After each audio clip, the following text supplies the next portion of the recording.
Assalamualaikum warahmatullahi wabarakatuh.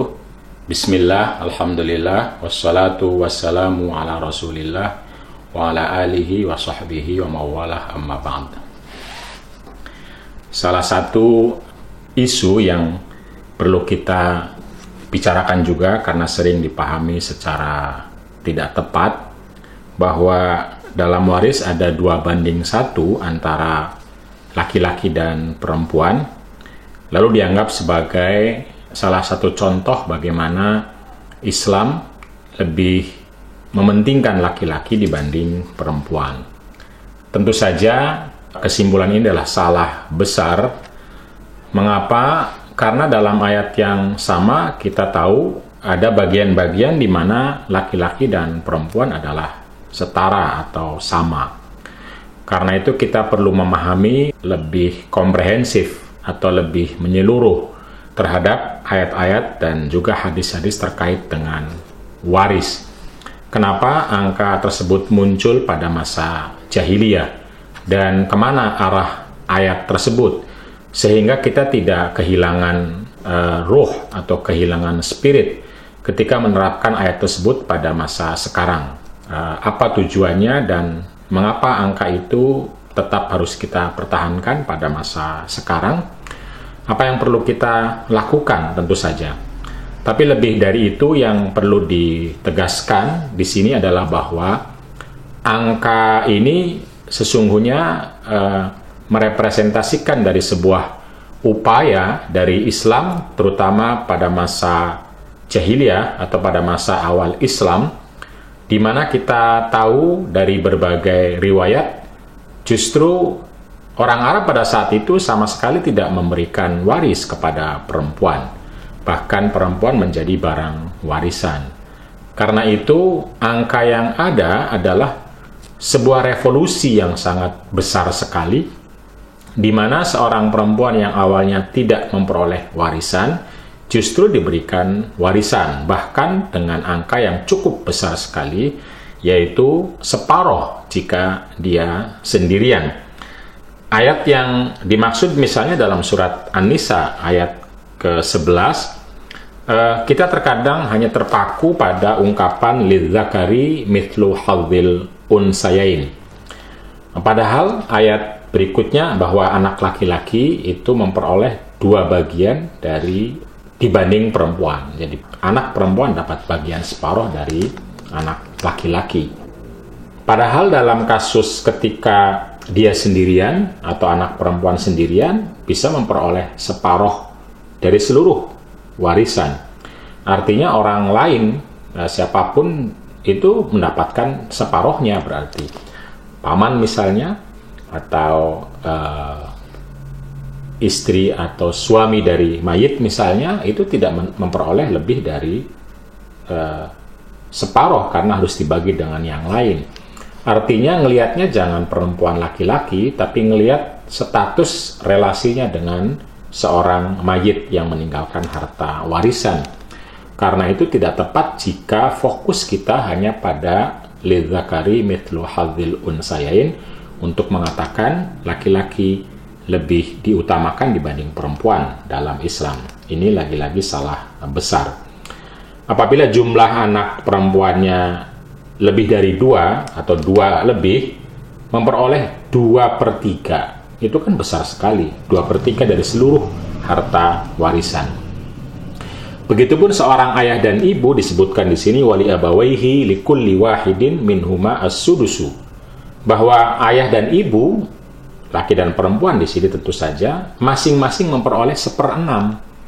Nah, 1/6 di sini juga menunjukkan bahwa laki dan perempuan setara memperoleh 1/6 dari peninggalan mayit. Jadi ungkapan bahwa 2:1 itu berlaku general ke semua, apalagi dijadikan sebagai kesimpulan bahwa laki-laki lebih diutamakan dibanding perempuan, sama sekali tidak benar atau salah. Lebih lagi jika kita membayangkan atau mengikuti kondisi sosial yang terjadi pada masa jahiliyah di mana awal Islam turun dan berkembang, kita tahu orang-orang Arab sama sekali tidak memberikan waris kecuali kepada orang dewasa di satu sisi, dan juga orang dewasanya yang mampu mempertahankan kabilah.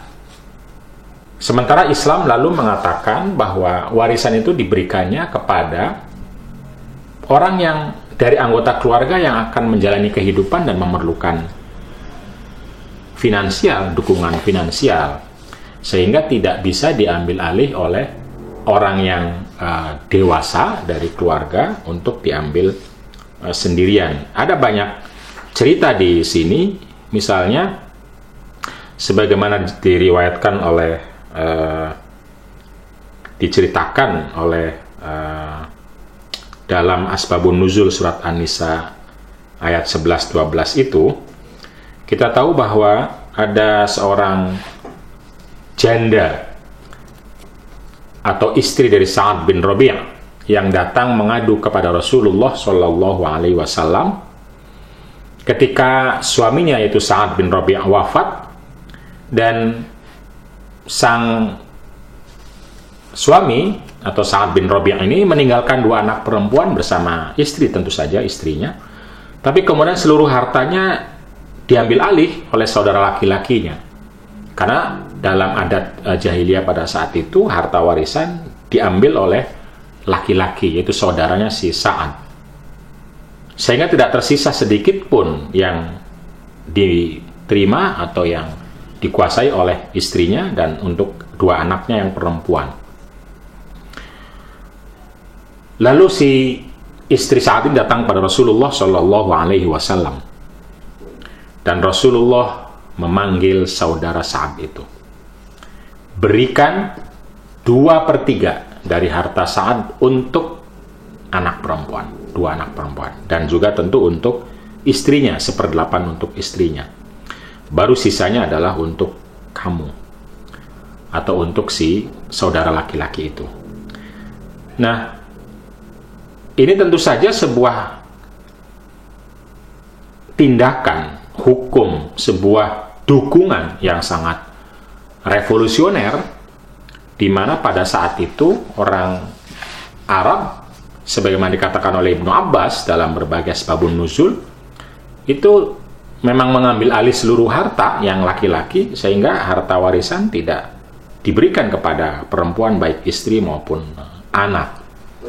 Sebagaimana kita dengar misalnya dalam riwayat Ibnu Abbas, kata Ibnu Abbas ketika ayat-ayat seperti ini turun, kita tahu ayat ini membagikan kepada anak laki-laki, kepada anak perempuan, kepada kedua orang tua.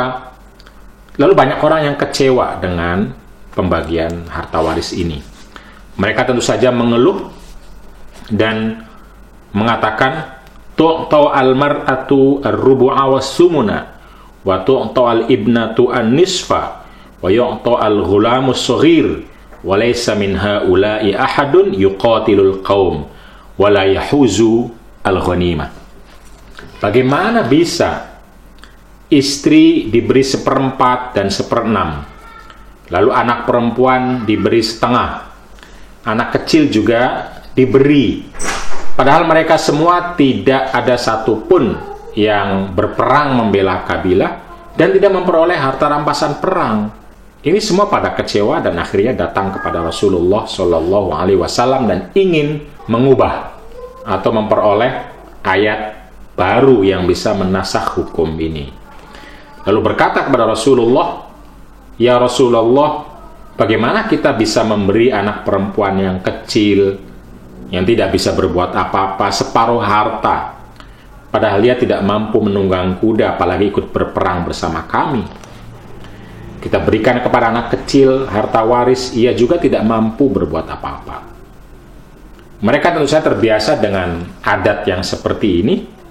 Lalu Rasulullah dengan pelan dan tenang tentu saja memberikan argumentasi bahwa inilah hukum Allah dan inilah yang harus dilakukan demi kelangsungan kehidupan keluarga dan kabilah. Karena itu kita tahu dalam akhir ayat, aba'ukum wa abnaukum la tadruna ayyuhum aqrabu lakum naf'a, bahwa di antara anak, di antara ayah, ibu, dan juga saudara atau kakek, kita tidak tahu siapa di antara mereka yang banyak memberikan manfaat kepada kalian. Tidak tahu artinya adalah bahwa bisa jadi anak kecil yang justru akan memberikan manfaat. Bisa jadi anak perempuan, karena itu tidak bisa salah seorang menganggap sebagai paling utama dalam pembagian waris. Jadi jelas sekali, bahkan ketika seorang sahabat bernama Abdurrahman bin Sabit wafat meninggalkan seorang istri bernama Ummu Kajjah, itu juga sama, seluruh harta warisannya diambil alih oleh keluarga laki-laki tanpa menyisakan sedikit pun uang atau harta kepada atau untuk istrinya. Sehingga Ummu Kajjah pun melaporkan, mengadu, dan meminta bagian datang kepada Rasulullah Shallallahu Alaihi Wasallam. Jadi terlihat sekali bahwa semangat dari angka-angka atau faraid, ketetapan dalam warisan ilmu faraid itu pada masa Nabi adalah jelas ingin memberikan bagian kepada orang yang awalnya sama sekali tidak diberi bagian dengan alasan tidak mendukung atau mencari uang atau berperang untuk keluarga. Jadi ada bagian di mana perempuan sama, ada bagian di mana perempuan berbeda. Kenapa bisa berbeda dalam kasus anak misalnya? Tentu mungkin kita bisa lihat pada korelasi berikutnya, di mana dalam fikih kita tahu bahwa seorang anak laki-laki akan diharapkan untuk menikah, lalu memberikan mahar dan juga menafkahi istri dan anak-anaknya. Sementara perempuan secara norma tidak diharapkan seperti itu, di mana bagian yang dia terima sekalipun lebih kecil dari laki-laki, maka akan menjadi utuh dalam tanda kutip, karena dia tidak punya kewajiban untuk memberikan mahar dan juga tidak memberikan nafkah. Jadi dalam cara pandang yang komprehensif ini juga kita bisa mengatakan bahwa lagi-lagi tidak benar bahwa perempuan adalah separuh dari laki-laki. Bisa jadi perempuan lebih dari laki-laki ketika akhirnya dia memperoleh warisan, memperoleh mahar, memperoleh nafkah. Tentu saja ini secara normal. Pada prakteknya bisa terjadi yang sebaliknya. Karena itu kita harus berhati-hati ketika berbicara tentang faraid, berbicara tentang angka-angka, apakah norma yang ada atau angka yang kita perjuangkan dalam norma ini itu betul-betul akan bisa mengangkat derajat dan derajat orang-orang yang tidak memperoleh bagian ekonomi dalam kehidupan, atau justru sebaliknya malah akan semakin membuat mereka terpuruk. Nah, itu kita perlu lihat dalam realitas. Jangan sampai kita membicarakan norma yang baik, kita membicarakan nilai yang keren, hebat, dan adil, tapi pada masyarakat yang justru sudah rusak atau sudah berbeda, kalaupun tidak rusak, berbeda dalam mengelola kehidupan. Sehingga kita memberikan orang lebih banyak padahal dia sudah memiliki lebih harta. Dan kita tidak memberikan secara cukup kepada orang yang justru sangat membutuhkan. Inilah yang pernah dirisaukan oleh kalangan ulama dan cendekiawan di Indonesia ketika terjadi ketimpangan di mana anak laki-laki sejak kecil sudah memperoleh banyak bagian dari orang tuanya. Sekolahnya tinggi, sampai ke luar negeri, lalu pulang memperoleh pekerjaan dengan cukup. Sementara anak perempuan tetap di rumah, tentu saja tidak semuanya. Kemudian di rumah melayani, mengayomi, dan mengurus orang tuanya dan dia tidak punya pekerjaan, sehingga tidak memiliki dukungan ekonomi yang cukup ketika orang tuanya lalu meninggal. Akan tidak adil ketika lalu kemudian laki-laki yang diberikan lebih dibanding perempuan dalam konteks ini. Atau dalam masyarakat di mana kita tahu bahwa banyak perempuan pada saat ini yang justru atau juga ikut dalam memasukkan nafkah atau mencari nafkah dan membawa uang masuk ke dalam keluarga, sehingga dia tidak bisa dibilang paralel antara yang didapatkannya setengah karena akan dapat nafkah dalam kehidupan nyata. Begitupun soal mahar, kita tahu saat sekarang banyak sekali orang yang ngasih maharnya atau menerima maharnya kalau konteksnya perempuan. Kalau laki-laki konteks ngasih maharnya adalah sekedar sajadah atau sekedar buku atau sekedar ucapan, atau memang keluarga itu satu sama lain saling membantu dalam nafkah, atau bisa jadi justru perempuan yang mencari nafkah, bekerja karena kemampuannya, kesempatannya, dan kapasitas yang dimiliki. Nah, pada kasus-kasus yang seperti ini, jika dipraktekkan persis untuk anak laki-laki dan anak perempuan 2:1, bisa jadi tidak lagi mewakili rasa keadilan. Memang lalu tuntutannya adalah apakah tetap harta waris dibagikan 2:1 untuk anak ya. Kalau untuk saudara, untuk ayah ibu tadi sudah kita bicarakan, bukan 2:1, bahkan lebih besar atau mungkin sama, lebih besar dari laki-laki maksudnya, atau mungkin sama kalau konteksnya ayah dan ibu. Kalau konteksnya dengan paman atau kakek, itu bisa jadi anak perempuan jauh lebih besar. Oke lah, pembicaraan kita spesifik pada anak perempuan dan anak laki-laki.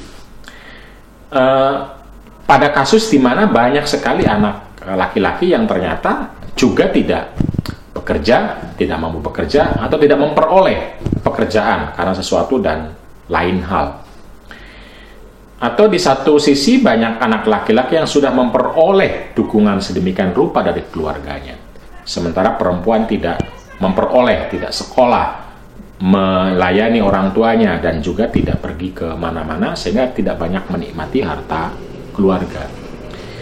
Atau perempuan yang memang lalu membutuhkan. Karena apa? Karena dukungan dari suaminya tidak ada,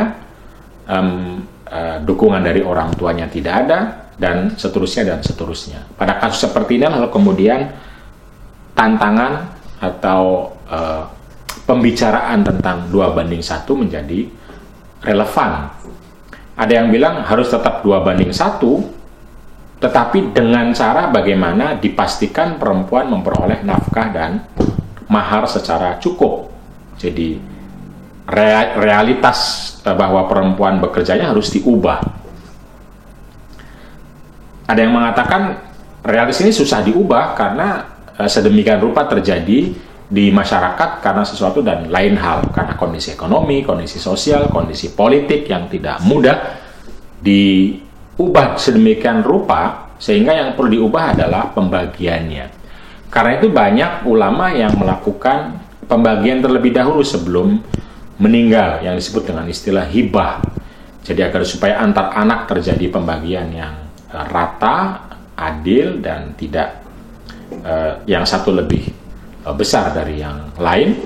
Orang tua akan membagi terlebih dahulu harta warisnya sebelum meninggal, yang dianggap yang disebut sebagai hibah. Tetapi juga ada, karena bisa jadi orang tuanya meninggalnya mendadak atau orang tuanya memang tidak membagikan secara hibah, lalu seringkali para ulama ketika ditanya soal ini, lalu para ulama menyarankan untuk dibagi secara sukarela, yang disebut dengan istilah ar-ridho ba'dal qismah atau qoblal qismah. Jadi oke, bagiannya seperti yang ditentukan oleh Al-Quran, tapi lalu dibagi rata oleh anak-anaknya atas dasar kerelaan. Hanya ada yang bilang dibagi ratanya itu setelah tahu bagiannya persis sebagaimana dalam faraid, yaitu 2:1 seperti apa. atau bahkan bisa juga dibagi sebelum qismah, sebelum tahu, karena pada prinsipnya harta sudah menjadi harta syirkah, harta bersama.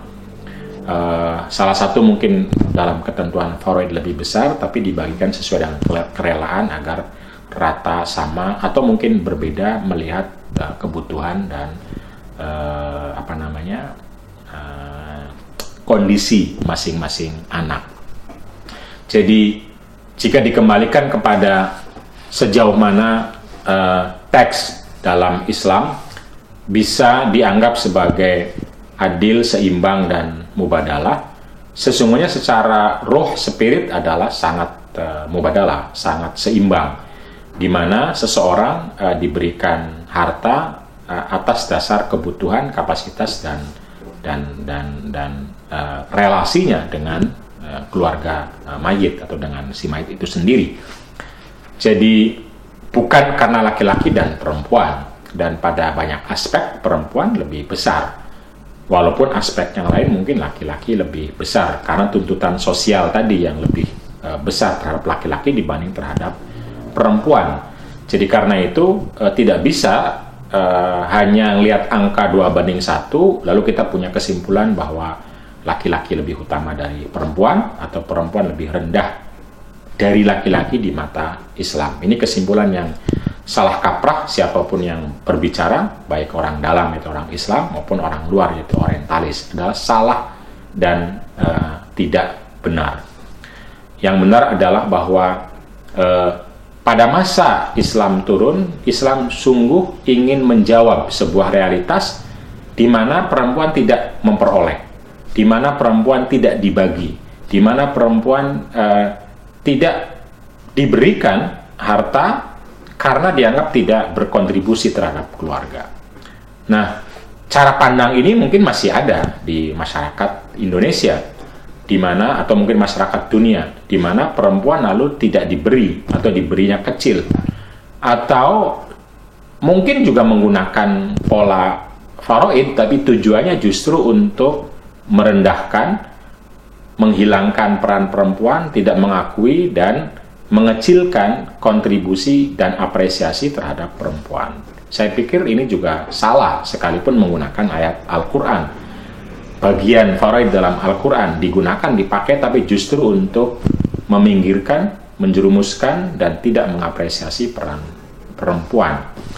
Karena itu sangat mungkin sekali, baik dengan cara hibah maupun dengan cara ar-ridho qabla al-qismah, untuk dimodifikasi kembali pembagiannya. Walaupun secara hukum faraid yang ditentukan masih bisa tetap sama, karena ini hukum yang mungkin bisa dianggap mewakili sebagian besar konteks sosial di mana laki-laki diharapkan menafkahi dan memberi mahar, sementara perempuan, anak perempuan dan anak laki-laki tadi saya sebutkan tidak diharapkan demikian. Tetapi ketika terjadi kasus yang jumlahnya dalam konteks angka dari penduduk Indonesia yang 280 juta ini, besar angka perempuan yang terlibat dalam hal mencari nafkah, tidak memperoleh dukungan dari keluarga, tidak juga memperoleh dukungan dari suami. Ketika itu terjadi, maka sangat mungkin untuk bisa dibagi kembali sesuai dengan kebutuhan dan kapasitas, serta relevan atau korelasinya atau hubungannya dengan mayit. Mengapa? Lagi-lagi karena semangat dari ayat ini, semangat dari faraid ini adalah tadi ingin memberdayakan orang yang selama ini tidak diberdayakan oleh masyarakat. Jadi kita dorong agar orang yang tidak mampu, orang yang tidak punya, atau orang yang punyanya sedikit sementara kebutuhannya banyak, itu justru harus diberdayakan lebih dibanding orang yang telah memiliki kecukupan dan harta yang banyak. Itu penting sekali sehingga kita bisa memberikan jawaban terhadap problem yang dihadapi oleh keluarga, oleh suatu keluarga. Tentu saja tidak mudah. Karena itu penting sekali memperoleh kesepakatan, memperoleh kerelaan dari seluruh anggota keluarga yang berhak atas waris. Karena jika tidak, maka akan dibawa ke pengadilan, dan pengadilan Islam biasanya tetap akan menggunakan faraid. Karena itu penting sekali masing-masing anggota keluarga memiliki rasa empati, memiliki rasa simpati, memiliki akhlak mulia kalau dalam bahasa Nabi Muhammad SAW, yaitu rasa di mana dia berpikir bahwa orang-orang yang membutuhkan dari keluarganya, dari saudaranya, itu harus didahulukan dibanding dirinya yang bisa jadi lebih atau sudah memperoleh kecukupan. Dan ini penting untuk selalu dipupuk rasa ini agar supaya pembagian waris tidak menjadi sebab pertengkaran, cekcok, konflik, dan pada akhirnya mungkin terjadi permusuhan antara saudara, antara keluarga itu sendiri.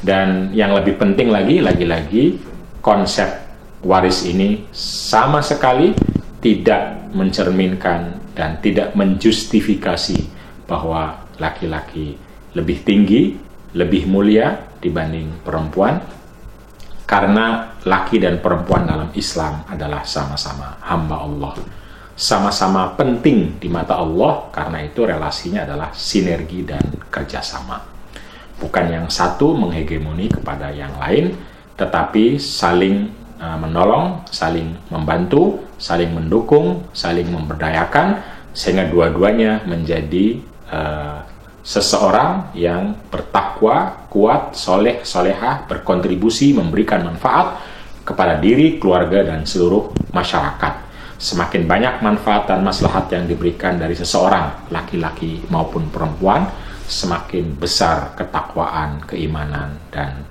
apresiasi dari Allah Subhanahu wa Ta'ala. Demikian qiraah mubadalah atau ngaji qiraah mubadalah episode yang ke-24. Kita akan ketemu lagi pada episode berikutnya pada hari Senin depan. Terima kasih. Assalamualaikum warahmatullahi wabarakatuh.